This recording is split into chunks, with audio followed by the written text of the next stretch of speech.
ਅਧਿਕਾਰ, ਹੱਕਦਾਰੀ, ਅਸਲਾਂ ਤੋਂ ਲਗਾਤਾਰ ਵਸ ਰਹੇ ਸ਼ਹਿਰ ਵਿੱਚ ਜਿੱਥੇ ਗੰਗਾ ਕੂਹਣੀ ਮੋੜ ਮੁੜਦੀ ਹੈ, ਬਰਾਬਰੀ ਦੇ ਅਲੰਬਰਦਾਰ ਨੇ ਸੰਤਾਂ, ਆਰਜ਼ੂਮੰਦਾਂ ਅਤੇ ਵਿਦਵਾਨਾਂ ਨਾਲ ਸੋਚਾਂ ਉਕਸਾਉਣ ਵਾਲਾ ਗੋਸ਼ਟ ਕੀਤਾ।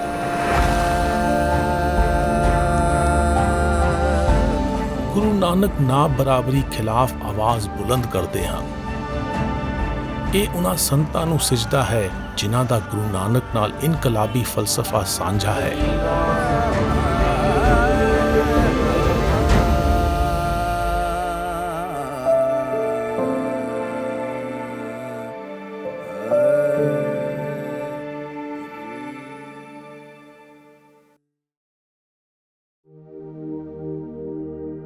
ਏਕ ਓੰਕਾਰ ਸਤਨਾਮ ਕਰਤਾ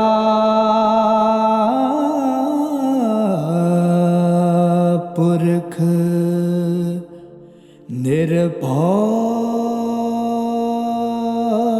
ਨਿਰਵੈਰ ਅਕਾਲ ਮੂਰਤ ਅਜੂਨੀ ਸੈਭੰ ਗੁਰ ਪ੍ਰਸਾਦ।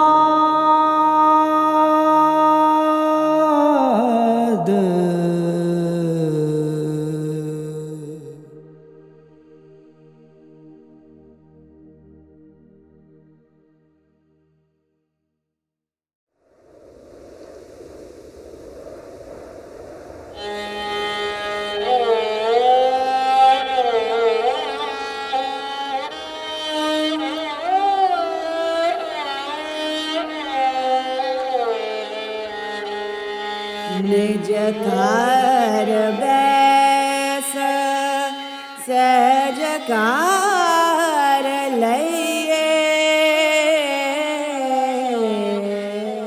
ਗੁਰੂ ਨਾਨਕ ਕਹਿੰਦੇ ਹਨ ਕਿ ਆਪਣੀ ਸੋਚ ਦੀ ਨਿਗਾਹਬਾਨੀ ਅਤੇ ਪੜਚੋਲ ਨਾਲ ਚੇਤਨਾ ਦਾ ਸੋਮਾ ਵੱਧਦਾ ਫੁੱਲਦਾ ਹੈ।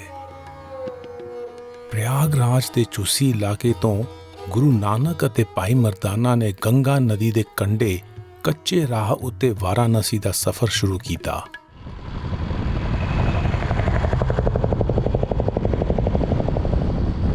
ਗੁਰੂ ਨਾਨਕ ਦੇ ਪਦ ਚਿੰਨ੍ਹਾਂ ਉੱਤੇ ਅਸੀਂ ਹੁਣ ਪ੍ਰਯਾਗਰਾਜ ਤੋਂ ਵਾਰਾਣਸੀ ਜਾ ਰਹੇ ਹਾਂ।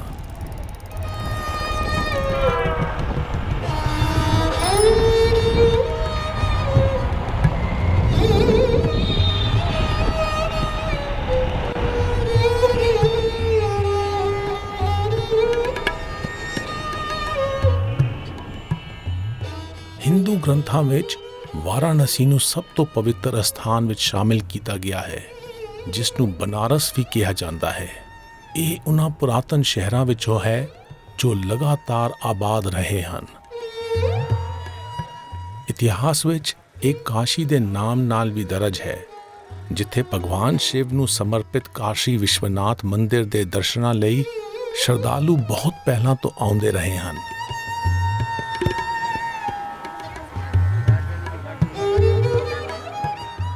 ਅਸੀਂ ਸਭ ਤੋਂ ਪਹਿਲਾਂ ਘਾਟ ਉੱਤੇ ਜਾ ਰਹੇ ਹਾਂ, ਜੋ ਗੰਗਾ ਨਦੀ ਦਾ ਕਿਨਾਰਾ ਹੈ।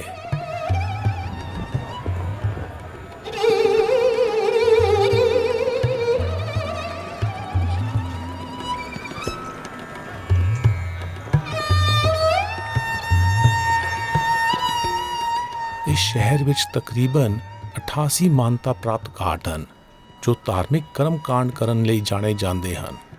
ਵਾਰਾਣਸੀ ਫਲਸਫੇ ਦੀਆਂ ਵੱਖ-ਵੱਖ ਧਾਰਾਵਾਂ ਦੇ ਲੋਕਾਂ ਨੂੰ ਖਿੱਚਦਾ ਰਿਹਾ ਹੈ।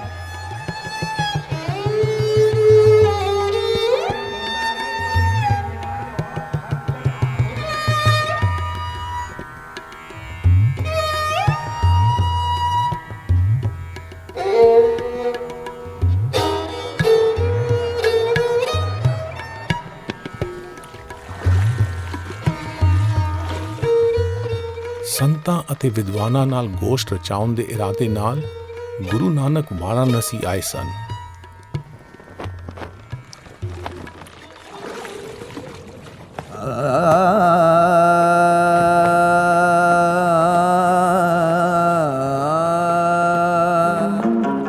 ਲੋਕਾਂ ਨੂੰ ਗੰਗਾ ਵਿੱਚ ਕਰਮਕਾਂਡ ਵਜੋਂ ਇਸ਼ਨਾਨ ਕਰਦਿਆਂ ਦੇਖ ਕੇ ਗੁਰੂ ਨਾਨਕ ਨੇ ਗਾਇਆ, ਗੰਗ ਬਨਾਰਸ ਸਿਫਤ ਤੁਮਾਰੀ,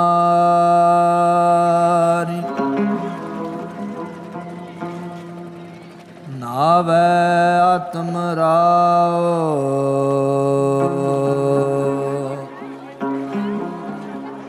ਸੱਚਾ ਨਾਵਣ ਤਾਂ ਥੀਏ,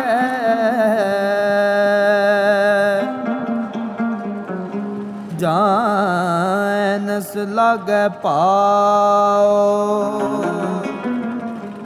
ਗੁਰੂ ਨਾਨਕ ਲਈ ਤੀਰਥ ਅਸਥਾਨ ਉੱਤੇ ਬਾਹਰੀ ਸਫਾਈ ਵਾਲੇ ਕਰਮ ਕਾਂਡਾਂ ਤੋਂ ਜ਼ਿਆਦਾ ਅਹਿਮ ਆਤਮ ਚਿੰਤਨ ਸੀ।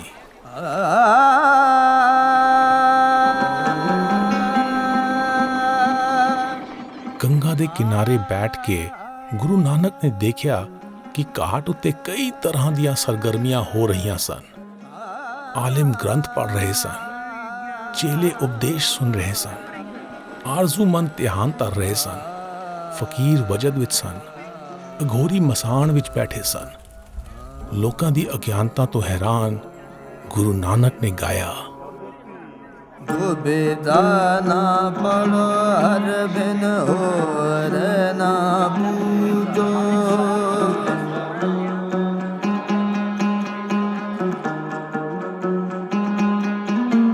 ਮੜੇ ਮਸਾਨ ਨਾ ਜਾਈ,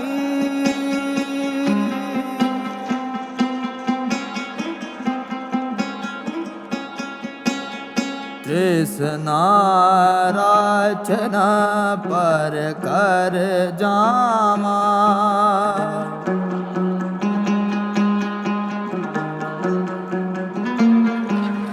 ਤ੍ਰਿਸ਼ਨਾ ਨਾਮ ਬੁਝਾਈ,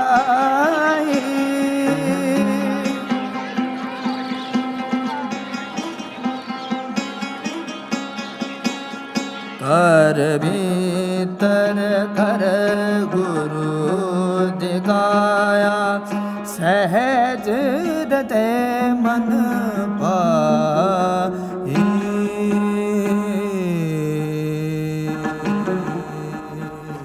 ਗੁਰੂ ਨਾਨਕ ਦਾ ਗਾਇਨ ਸੁਣ ਕੇ ਬਹੁਤ ਸਾਰੇ ਜ਼ਿਆਰਤੀ ਉਹਨਾਂ ਦੁਆਲੇ ਇਕੱਠੇ ਹੋ ਗਏ ਜੋ ਉਹਨਾਂ ਦਾ ਸੁਨੇਹਾ ਸਮਝਣਾ ਚਾਹੁੰਦੇ ਸਨ।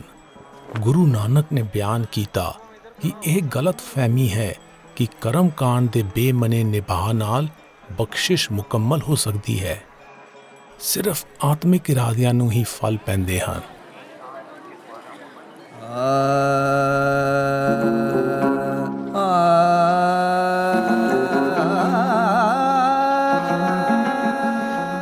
ਗੁਰੂ ਨਾਨਕ ਦੇ ਵਰਤਾਰੇ ਦਾ ਵਾਰਾਣਸੀ ਦੇ ਬ੍ਰਾਹਮਣ ਗੰਗਾ ਰਾਮ ਉੱਤੇ ਬਹੁਤ ਅਸਰ ਹੋਇਆ ਅਤੇ ਉਹ ਉਹਨਾਂ ਦੇ ਪੈਰੋਕਾਰ ਬਣ ਗਏ।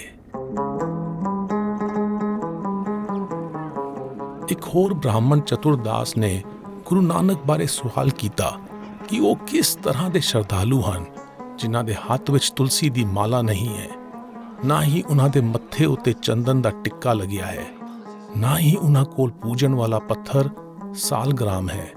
ਸਾਰੇ ਮਾਮਲੇ ਨੂੰ ਸਾਫ਼ ਕਰਨ ਲਈ ਗੁਰੂ ਨਾਨਕ ਨੇ ਇਹ ਸ਼ਬਦ ਗਾਇਆ,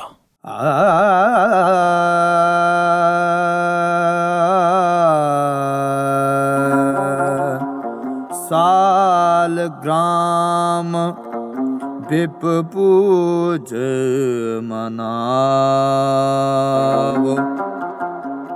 ਸੁਕ੍ਰਿਤ ਤੁਲਸੀ ਮਾਲਾ, ਰਾਮ ਨਾਮ ਜਪ ਬੇੜਾ ਬਾਂਧੋ, ਦਇਆ ਕਰੋ ਦਇਆਲਾ, ਕਾਹੇ ਕਲਰਾ ਸਿੰਚੋ ਜਨਮ ਗਵਾਵੋ, ਕਾਚੀ ਟਹਿਗ ਦੀਵਾਲ ਕਾਹੇ ਗਚ ਲਾਵੋ। ਦਸਤੂਰੀ ਕਰਮਕਾਂਡ ਨਿਭਾਉਣਾ ਖਾਰੇ ਬੰਜਰ ਨੂੰ ਸਿੰਜਣ ਦੇ ਬਰਾਬਰ ਹੈ, ਜਿਸ ਵਿੱਚ ਕੋਈ ਫਸਲ ਨਹੀਂ ਹੋਣੀ।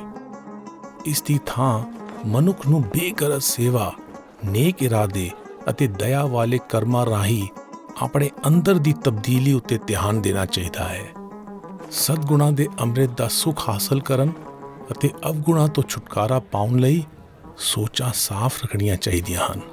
ਗੁਰੂ ਨਾਨਕ ਨੇ ਫਰਮਾਇਆ ਕਿ ਅਜਿਹੇ ਕਰਮਾਂ ਰਾਹੀਂ ਹੀ ਕੋਈ ਸੱਚਾ ਸ਼ਰਧਾਲੂ ਹੋ ਸਕਦਾ ਹੈ।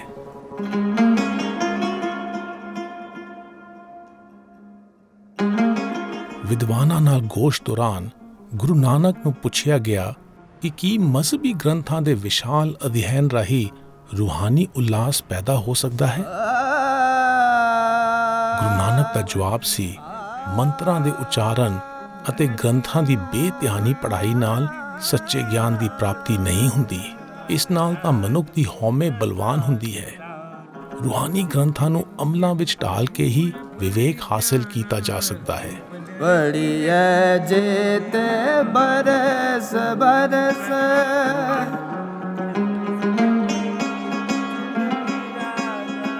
ਪੜ੍ਹੀਐ ਜੇਤੇ ਮਾਸ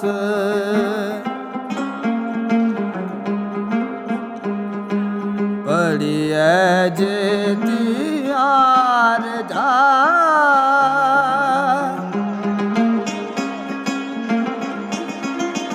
ਪੜ੍ਹੀਐ ਜੇਤੇ ਸਾਸ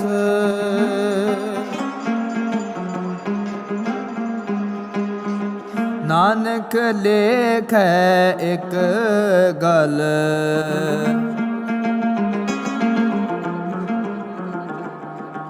ਹੋਰ ਹਉਮੈ ਚਖਣਾ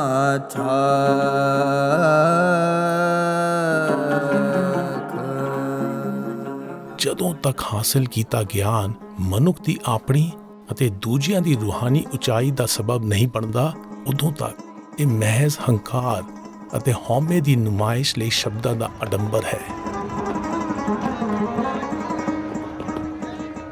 ਗੁਰੂ ਨਾਨਕ ਦੇ ਦੌਰ ਵਿੱਚ ਪੁਜਾਰੀ ਜਮਾਤ ਨੇ ਪਾਕੀਜ਼ਗੀ ਅਤੇ ਛੂਆ-ਛਾਤ ਨਾਲ ਜੁੜੇ ਕਈ ਰਸਮ ਰਿਵਾਜ ਤੈਅ ਕੀਤੇ ਹੋਏ ਸਨ। ਅਜਿਹੀ ਇੱਕ ਰਸਮ ਦਾ ਨਾਮ ਸੂਤਕ ਸੀ, ਜਿਸ ਤਹਿਤ ਮਾਹਵਾਰੀ ਦੇ ਦਿਨਾਂ ਵਿੱਚ ਔਰਤ ਨੂੰ ਰਸੋਈ, ਮੰਦਿਰ ਅਤੇ ਸਮਾਜਿਕ ਸਮਾਗਮਾਂ ਵਿੱਚ ਜਾਣ ਦੀ ਮਨਾਹੀ ਸੀ। ਸੂਤਕ ਦਾ ਮਤਲਬ ਨਾਪਾਕ ਸੀ। ਇਸੇ ਤਰ੍ਹਾਂ ਬੱਚੇ ਨੂੰ ਜਨਮ ਦੇਣ ਤੋਂ ਬਾਅਦ ਜਣੇਪੇ ਦੌਰਾਨ ਔਰਤ ਉੱਤੇ ਰੋਕਾਂ ਲਗਾਈਆਂ ਜਾਂਦੀਆਂ ਸਨ। ਇਸ ਦਸਤੂਰ ਦੇ ਪਿੱਛੇ ਨੀਅਤ ਨੇਕ ਸੀ, ਕਿਉਂਕਿ ਇਸ ਨਾਲ ਔਰਤ ਦੇ ਲਿੱਸੇ ਪਿੰਡ ਨੂੰ ਤਾਣ ਹਾਸਲ ਕਰਨ ਦਾ ਮੌਕਾ ਮਿਲਦਾ ਸੀ। ਪਰ ਮੰਦੇ ਭਾਗੀ ਇਸ ਰਸਮ ਨੇ ਸਖਤ ਮਜ਼ਹਬੀ ਪਾਬੰਦੀ ਦਾ ਰੂਪ ਧਾਰ ਲਿਆ।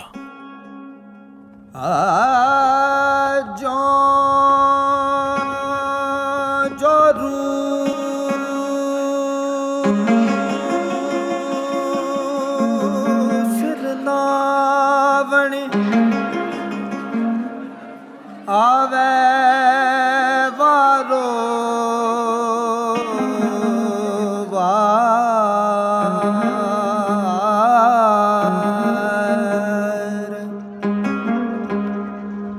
ਝੂਠੇ ਝੂਠਾ ਮੁਖ ਵਸੈ ਨਿਤ ਨਿਤ ਹੋਏ ਕੁਆਰ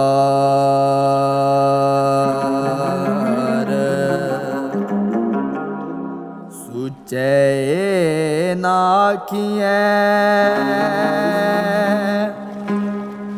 ਬਹਿੰਜ ਪਿੰਡਾ ਤੋਏ ਸੁਚੈ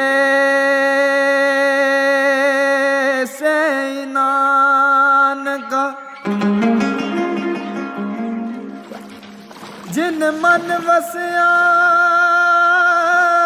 ਸੋ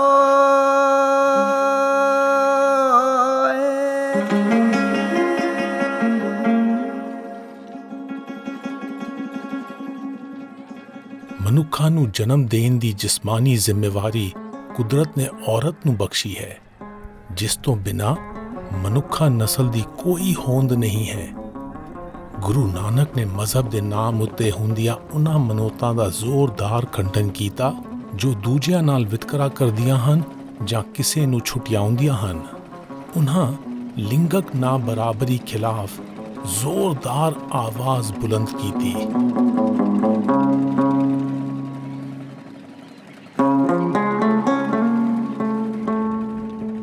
ਅਸੀਂ ਹੁਣ ਵਾਰਾਣਸੀ ਵਿੱਚ ਗੰਗਾ ਦੇ ਕਿਨਾਰੇ ਪੰਚ ਗੰਗਾ ਘਾਟ ਜਾ ਰਹੇ ਹਾਂ।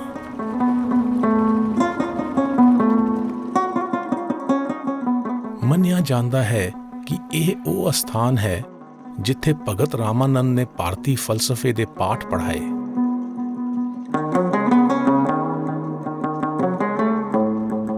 ਇੱਥੇ ਭਗਤ ਰਾਮਾਨੰਦ ਦੀ ਯਾਦ ਵਿੱਚ ਬਣਿਆ ਹੋਇਆ ਛੋਟਾ ਜਿਹਾ ਮੰਦਿਰ ਹੈ।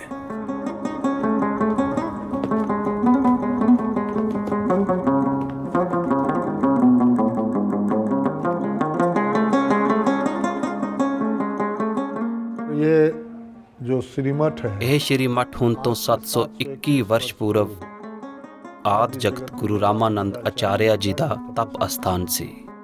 ਇੱਥੇ ਹੀ ਕਬੀਰ ਦਾਸ ਜੀ, ਰਵਿਦਾਸ ਜੀ, ਧੰਨਾ ਜੀ, ਪੀਪਾ ਜੀ, ਸੈਨ ਆਚਾਰਿਆ ਜੀ, ਇਹ ਸਭ ਉਹਨਾਂ ਦੇ ਲਫਾਨੀ ਭਗਤ ਸਨ।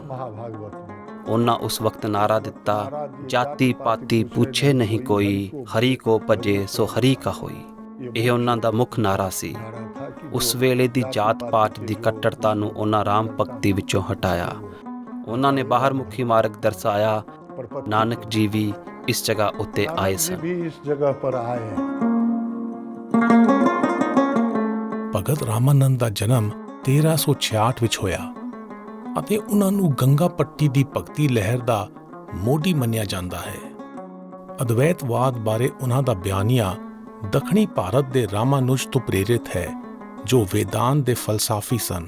ਭਗਤ ਰਾਮਾਨੰਦ ਦੇ ਸ਼ਬਦ ਨੂੰ ਗੁਰੂ ਗ੍ਰੰਥ ਸਾਹਿਬ ਵਿੱਚ ਸ਼ਾਮਿਲ ਕੀਤਾ ਗਿਆ ਹੈ। ਇਹ ਸ਼ਬਦ ਗਵਾਹੀ ਭਰਦਾ ਹੈ ਕਿ ਗੁਰੂ ਨਾਨਕ ਅਤੇ ਉਹਨਾਂ ਦਾ ਫਲਸਫਾ ਆਪਸ ਵਿੱਚ ਮੇਲ ਖਾਂਦਾ ਹੈ। ਭਗਤ ਰਾਮਾਨੰਦ ਦੇ ਦੌਰ ਵਿੱਚ ਜਾਤੀ ਵਿਤਕਰੇ ਨੇ ਭਾਰਤੀ ਸਮਾਜ ਦੀਆਂ ਜੜ੍ਹਾਂ ਕਮਜ਼ੋਰ ਕਰ ਦਿੱਤੀਆਂ ਸਨ। ਉਹਨਾਂ ਨੇ ਨੀਵੀਂ ਜਾਤ ਅਤੇ ਮੁਸਲਮਾਨ ਤਬਕੇ ਨਾਲ ਜੁੜੇ ਲੋਕਾਂ ਨੂੰ ਆਪਣੇ ਚੇਲੇ ਬਣਾ ਕੇ ਸਮਾਜ ਦੇ ਨੇਮ ਤੋੜੇ। ਉਹਨਾਂ ਨੇ ਦੀਨਦਾਰੀ ਦੇ ਰਾਹ ਨੂੰ ਮਨੁੱਖਾ ਹਸਤੀ ਦੇ ਗਿਆਨ ਨਾਲ ਜੋੜਿਆ। ਭਗਤ ਰਾਮਾਨੰਦ ਨੇ ਤਪ ਅਤੇ ਕਰਮਕਾਂਡ ਦਾ ਖੰਡਨ ਕੀਤਾ ਅਤੇ ਇਹਨਾਂ ਨੂੰ ਬੇਮਾਇਨਾ ਕਰਾਰ ਦਿੱਤਾ। ਗੁਰੂ ਗ੍ਰੰਥ ਸਾਹਿਬ ਵਿੱਚ ਉਹਨਾਂ ਦਾ ਇੱਕ ਸ਼ਬਦ ਸ਼ਾਮਿਲ ਹੈ,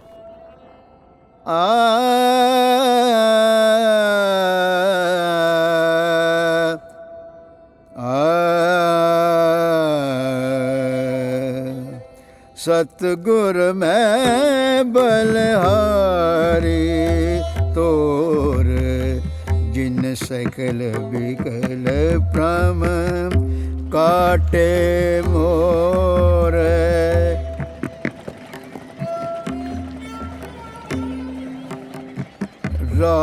ਰਾਮਾਨੰਦ ਸੁਆਮੀ ਰਮਤ ਬ੍ਰਹਮ,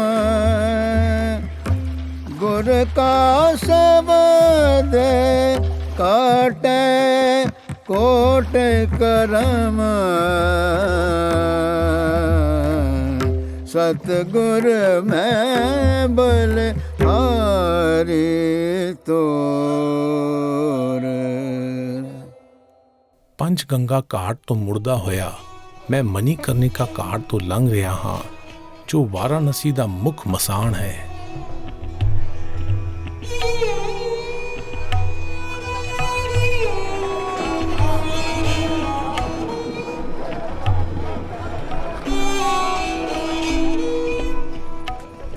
ਪੁਰਾਣੀ ਰੀਤ ਤਹਿਤ ਬਹੁਤ ਸਾਰੇ ਬਜ਼ੁਰਗ ਉਮਰ ਦੇ ਆਖਰੀ ਪੜਾਅ ਵਿੱਚ ਵਾਰਾਣਸੀ ਆ ਜਾਂਦੇ ਹਨ। ਇਹ ਮੰਨਿਆ ਜਾਂਦਾ ਹੈ ਕਿ ਇਸ ਸ਼ਹਿਰ ਵਿੱਚ ਮਰਨ ਵਾਲੇ ਨੂੰ ਜਨਮ ਮਰਨ ਦੇ ਚੱਕਰ ਤੋਂ ਮੁਕਤੀ ਮਿਲ ਜਾਂਦੀ ਹੈ।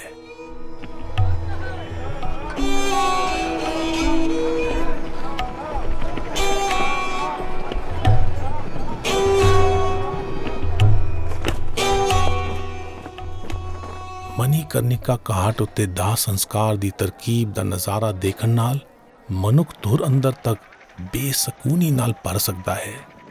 ਮੇਰੇ ਅੰਦਰ ਸਵਾਲ ਘੁੰਮਦਾ ਹੈ ਕਿ ਵਾਰਾਣਸੀ ਵਿੱਚ ਮਰਨ ਨਾਲ ਬੰਦ ਖਲਾਸੀ ਦਾ ਬੂਹਾ ਖੁੱਲਦਾ ਹੈ।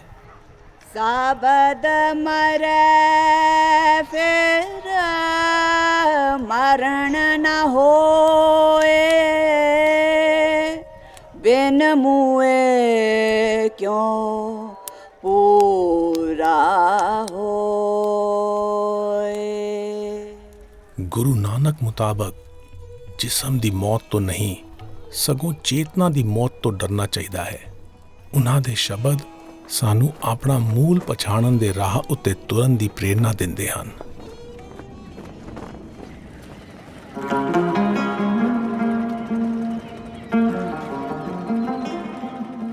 ਗੁਰੂ ਨਾਨਕ ਨੂੰ ਇੱਕ ਬ੍ਰਾਹਮਣ ਨੇ ਆਪਣੇ ਘਰ ਰੋਟੀ ਲਈ ਬੁਲਾਇਆ। ਉਸਨੇ ਸਤਕਾਰ ਵਜੋਂ ਸਾਰੇ ਮਜ਼ਹਬੀ ਕਰਮਕਾਂਡ ਅਤੇ ਮਜਲਿਸੀ ਆਦਾਬ ਦਾ ਖਿਆਲ ਰੱਖਦੇ ਹੋਏ ਭੋਜਨ ਪਕਾਉਣ ਲਈ ਚੁੱਲ੍ਹਾ ਅਤੇ ਬਾਲਣ ਸੁੱਚਾ ਕੀਤਾ। ਉਸ ਬ੍ਰਾਹਮਣ ਅੱਗੇ ਸੁੱਚ ਅਤੇ ਝੂਠ ਦੇ ਦੋ ਧਾਰੀ ਖਿਆਲ ਦਾ ਭੇਦ ਖੋਲ੍ਹਣ ਲਈ ਗੁਰੂ ਨਾਨਕ ਨੇ ਗਾਇਨ ਕੀਤਾ। ਜੇ ਕਰ ਸੂਤਕ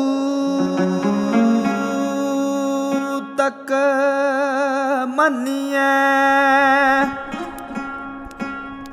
ਸਭ ਤੈ ਸੂਤਕ ਹੋਏ।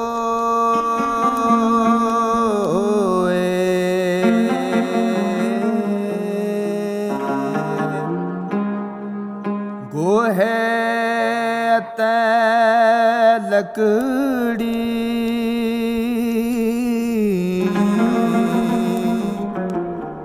ਅੰਦਰ ਕੀੜਾ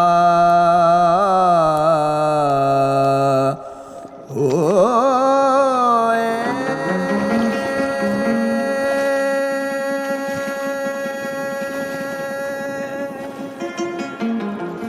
ਜੇ ਮਜ਼ਹਬੀ ਕਰਮਕਾਂਡ ਨਾਲ ਜੁੜੇ ਮਜਲਿਸੀ ਆਦਾਬ ਨੂੰ ਸੁੱਚ ਅਤੇ ਝੂਠ ਦੀ ਬੁਨਿਆਦ ਮੰਨ ਲਿਆ ਜਾਵੇ ਤਾਂ ਸਮੁੱਚਾ ਜਗਤ ਪਸਾਰਾ ਨਾਪਾਕ ਹੈ।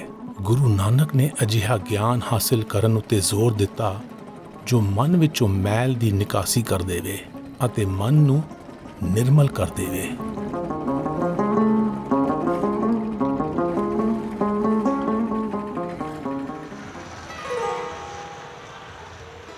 ਅਸੀਂ ਹੁਣ ਵਾਰਾਣਸੀ ਦੇ ਗੋਵਰਧਨਪੁਰ ਇਲਾਕੇ ਵਿੱਚ ਭਗਤ ਰਵਿਦਾਸ ਦੇ ਜਨਮ ਸਥਾਨ ਮੰਦਿਰ ਜਾ ਰਹੇ ਹਾਂ।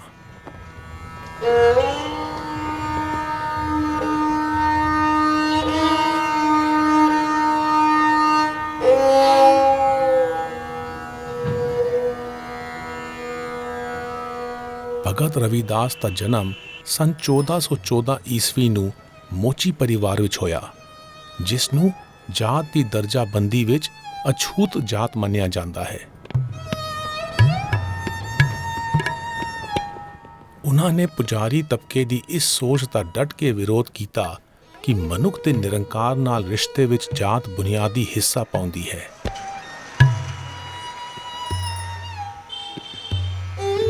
नाम तेरो आसनो, नाम तेरो उर्सा, नाम तेरा केसर ले छुटकारे, नाम तेरो आरती मजन मुरारे, हरि के नाम बिना झूठे सगल पसार। आदि मेरा नाम शिव पूजन दास नाम है। बाबा रविदास जी का मंदिर में मैं रहता हूँ।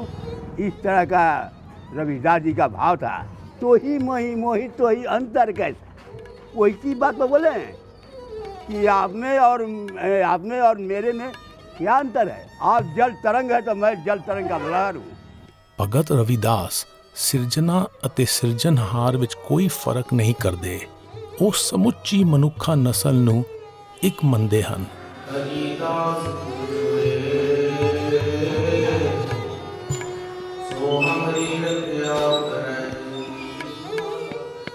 ਭਗਤ ਰਵਿਦਾਸ ਅਤੇ ਗੁਰੂ ਨਾਨਕ ਦੀ ਮੁਲਾਕਾਤ ਦੀ ਕੋਈ ਗਵਾਹੀ ਨਹੀਂ ਮਿਲਦੀ, ਪਰ ਉਹਨਾਂ ਦੋਵਾਂ ਵਿੱਚ ਬੇਖੌਫ ਹੋਣ ਦੀ ਰਮਜ਼ ਸਾਂਝੀ ਹੈ। ਦੋਵਾਂ ਨੇ ਨਾ ਇਨਸਾਫੀ ਖਿਲਾਫ ਜ਼ੋਰਦਾਰ ਆਵਾਜ਼ ਬੁਲੰਦ ਕੀਤੀ। ਉਹਨਾਂ ਦੇ ਕਈ ਸ਼ਬਦ ਗੁਰੂ ਗ੍ਰੰਥ ਸਾਹਿਬ ਵਿੱਚ ਸ਼ਾਮਿਲ ਹਨ। ਇਹਨਾਂ ਵਿੱਚੋਂ ਇੱਕ ਸ਼ਬਦ ਵਿੱਚ ਉਹ ਕਹਿੰਦੇ ਹਨ,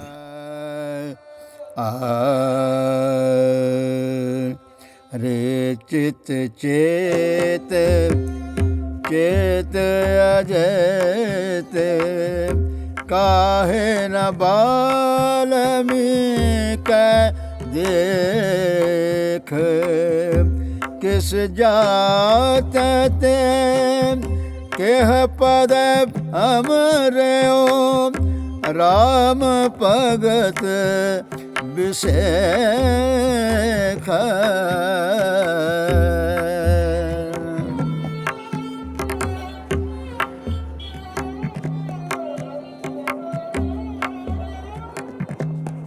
ਅਜਮਲ ਪਿੰਗਲਾ ਲੁਭਤ ਪੁੰਚਰ ਗਏ ਹਰ ਕੇ ਪਾਸ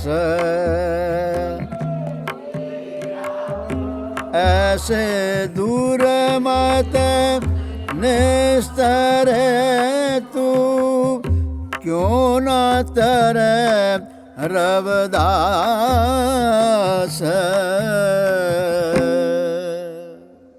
ਭਗਤ ਰਵਿਦਾਸ ਦੀ ਸੋਭਾ ਹੋਈ ਤਾਂ ਅਸ਼ਰਾਫ ਜਮਾਤ ਅਤੇ ਸ਼ਾਹੀ ਪਰਿਵਾਰਾਂ ਦੇ ਜੀਵ ਵੀ ਉਹਨਾਂ ਦੇ ਸ਼ਰਧਾਲੂ ਹੋ ਗਏ। ਪੰਜਾਬ ਵਿੱਚ ਭਗਤ ਰਵਿਦਾਸ ਦੇ ਪੈਰੋਕਾਰ ਗੁਰੂ ਨਾਨਕ ਨਾਲ ਨੇੜਿਓਂ ਜੁੜੇ ਹੋਏ ਹਨ। ਇਤਿਹਾਸਕ ਤੌਰ ਉੱਤੇ ਉਹ ਆਪਣੀ ਇਬਾਦਤਗਾਹ ਵਿੱਚ ਗੁਰੂ ਗ੍ਰੰਥ ਸਾਹਿਬ ਦਾ ਪ੍ਰਕਾਸ਼ ਕਰਦੇ ਸਨ। ਅਸੀਂ ਆਪਣੀ ਪੜਤਾਲ ਦੌਰਾਨ ਦੇਖਿਆ ਕਿ ਹੁਣ ਇਸ ਦਸਤੂਰ ਵਿੱਚ ਖੋਰ ਪੈਣ ਲੱਗੀ ਹੈ। ਵੱਖ-ਵੱਖ ਬਰਾਦਰੀਆਂ ਵਿੱਚ ਵੰਡੀਆਂ ਸਮਾਜ ਦੀ ਸਾਂਝੀ ਜ਼ਿੰਮੇਵਾਰੀ ਹੈ। ਮੈਂ ਸਮਝਦਾ ਹਾਂ ਕਿ ਅਸੀਂ ਗੁਰੂ ਨਾਨਕ ਅਤੇ ਭਗਤ ਰਵਿਦਾਸ ਵਾਲੇ ਵਹਿਦਤ ਦੇ ਸੁਨੇਹੇ ਦੀ ਸਹੀ ਸ਼ਨਾਖਤ ਕਰਨ ਤੋਂ ਖੁੰਝ ਗਏ ਹਾਂ, ਜਿਸ ਦਾ ਉਹਨਾਂ ਨੇ ਹਕੀਕੀ ਮੁਜ਼ਾਹਰਾ ਕੀਤਾ ਸੀ। ਗੁਰਮਤਿ ਪੂਰਾ ਜੁਗ ਜੁਗ ਸੋਈ।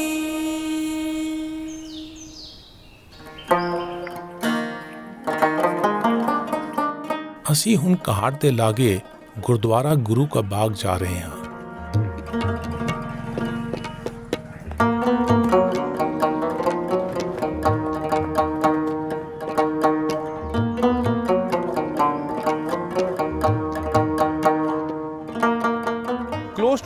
ਗੰਗਾ ਦੇ ਘਾਟ ਦੇ ਨੇੜੇ ਗੁਰਦੁਆਰਾ ਗੁਰੂ ਕਾ ਬਾਗ ਗੁਰੂ ਨਾਨਕ ਦੇ ਬਨਾਰਸ ਦੇ ਘਾਟਾਂ ਉੱਤੇ ਆਉਣ ਦੀ ਯਾਦ ਵਿੱਚ ਬਣਿਆ ਹੈ, ਜਿੱਥੇ ਉਹਨਾਂ ਨੇ ਸੰਤਾਂ ਅਤੇ ਵਿਦਵਾਨਾਂ ਨਾਲ ਗੋਸ਼ਟ ਰਚਾਇਆ।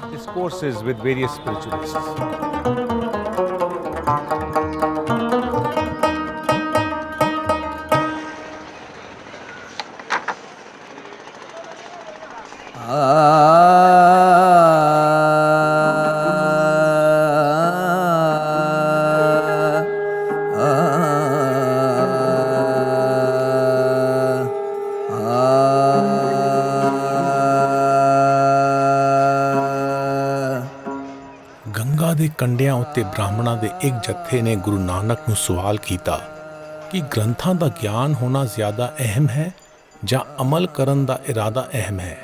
ਜਵਾਬ ਵਿੱਚ ਗੁਰੂ ਨਾਨਕ ਨੇ ਗਾਇਆ,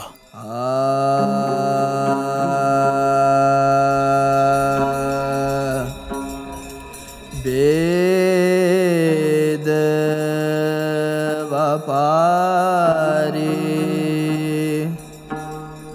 ਗਿਆਨ ਰਾਸ ਕਰਮੀ ਪੱਲੇ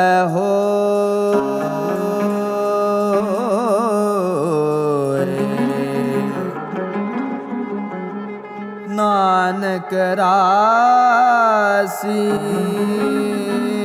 ਬਾਰਾ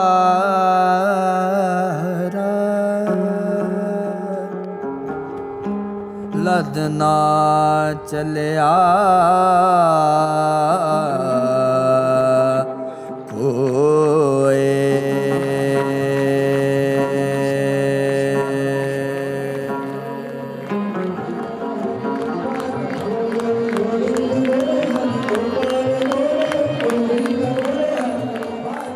ਜਦੋਂ ਗਿਆਨ ਉੱਤੇ ਨੇਕ ਇਰਾਦਿਆਂ ਨਾਲ ਅਮਲ ਕੀਤਾ ਜਾਂਦਾ ਹੈ ਤਾਂ ਇਹ ਵਿਵੇਕ ਦਾ ਅੰਮ੍ਰਿਤ ਬਣ ਜਾਂਦਾ ਹੈ ਅਤੇ ਰੂਹਾਨੀ ਤਰੱਕੀ ਵਿੱਚ ਸਹਾਈ ਹੁੰਦਾ ਹੈ। ਜੇ ਗਿਆਨ ਉੱਤੇ ਬਦਨੀਅਤੀ ਨਾਲ ਅਮਲ ਕੀਤਾ ਜਾਵੇ ਤਾਂ ਇਹੋ ਮਾਰੂ ਜ਼ਹਿਰ ਬਣ ਜਾਂਦਾ ਹੈ ਅਤੇ ਰੂਹਾਨੀ ਨਿਘਾਰ ਦਾ ਸਬਬ ਬਣਦਾ ਹੈ।